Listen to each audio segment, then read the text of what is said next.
Let's make this quick, easy shortbread cookies or naan katay.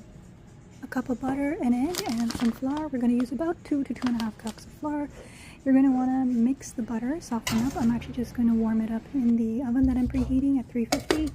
You're also going to need some sugar. I'm using about a cup worth, and just powder it up so that it mixes with the fine flour.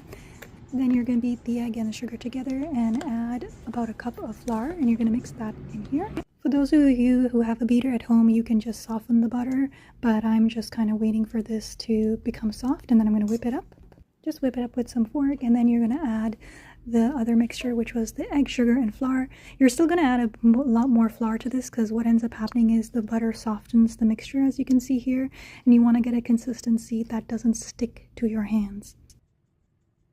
Okay, so far I've added 2 cups of flour, so you want to add it in increments so that you know how much you need. And a good way to know when it's done is that the batter is not sticking to the bowl anymore, and this is when you can start making the cookies. So while your oven has preheated at 350, you're going to lay out parchment paper and just get into making the cookies however you like them, however big, however small. I'm making 2 kinds of cookies, tiny bite-sized ones and big ones, because these get eaten up really quick in my household. Once you're done, you can just cut up almond slivers to add to the top of the cookies, or you can drizzle some chocolate.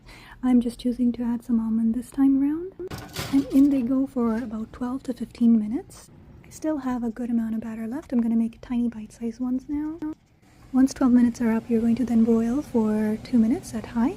And here are the cookies that look amazing and just lightly brown.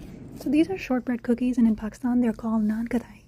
And growing up, Mom made them all the time. These were our absolute favorite to have with tea.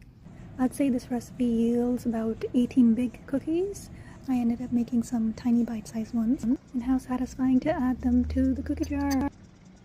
Yes, this is a second cookie jar, and this is for the bite-sized ones because we are cookie monsters at home and we need to separate our personal stashes. Alright, I hope you guys give this a shot. It was really easy. Make this with your kids, and hope you enjoy this through the season.